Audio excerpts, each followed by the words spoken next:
What's good YouTube, we are back with another Panilla Saga video, and today I'll be going through all the artifacts to help you decide on the best artifact to choose early game.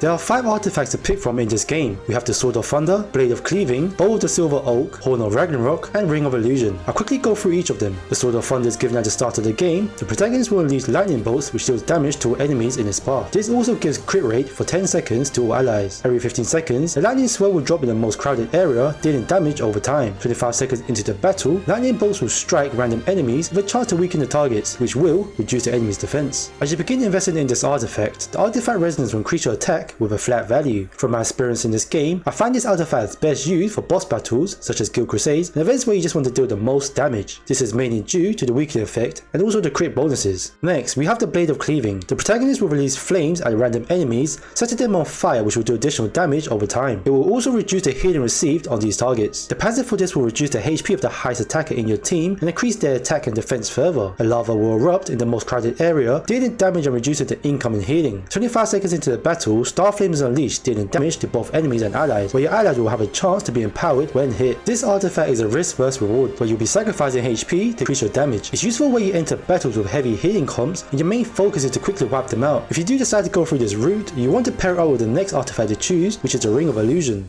This will provide you with a flat attack bonus and crit percentage bonuses. The Ring of Illusion. The protagonist will hurl icicles at enemies with the highest attack, reducing their speed and the chance to keep them frozen. The passive for this will provide all allies with the prayer status, healing the weakest allies. After entering the battle, a freezing breath will unleash on the most crowded area, dealing damage and reducing the target's speed with a chance to keep them frozen. After 25 seconds, allies will be healed and a chance to remove debuffs. This artifact should be paired with the Blade of Cleaving as mentioned earlier, as it will provide you with the artifact resonant bonuses. This is the only artifact that will provide you with healing capabilities, so it's best used if you lack healing support in your team comps. Next, the Bow of Silver Oak. The protagonist will summon tornadoes which will interrupt targets and deals damage. This will also reduce their energy. At the start of battle, the front allies will be granted a shield. When the shield disappears, they will gain attack and defense energy. After entering the battle, a wind sphere is created in the most crowded area, dealing damage, and affected targets take shield damage. 25 seconds into the battle, Hurricane's Rage is unleashed, dealing damage and knocking enemies back. These affected targets will take shield damage over time. This artifact is best used for when you battle against strong tanks in the front lines. Not only will it help you take out these shields quicker, the utility to reduce their energy gain is useful to slow down their offense. This should be paired with the Horn of Ragnarok to grant the artifact resonant bonus of flat attack damage, attack percentage increase, and artifact resistance. Saving the best till last, the Horn of Ragnarok. A rock under the nearest target will erupt, dealing damage, and the target affected will lose speed. When the battle begins, the 2 front allies will gain a shield which will also increase the damage resistance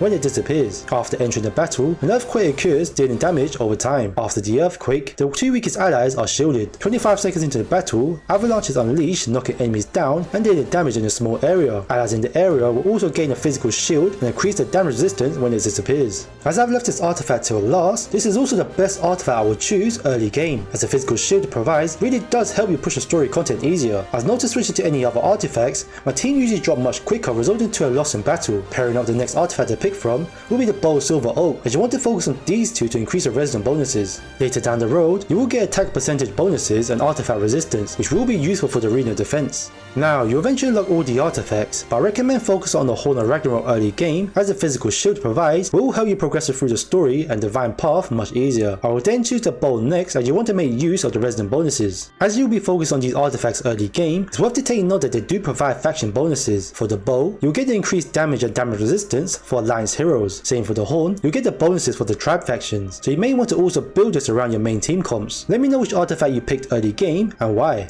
I really appreciate it if you could also like this video and subscribe for more content on Panilla Saga. I see you made it to the end of the video, so you probably want to check out this next video on the best item to buy with your diamonds and currency as a free to play. Click it now and I'll see you over there.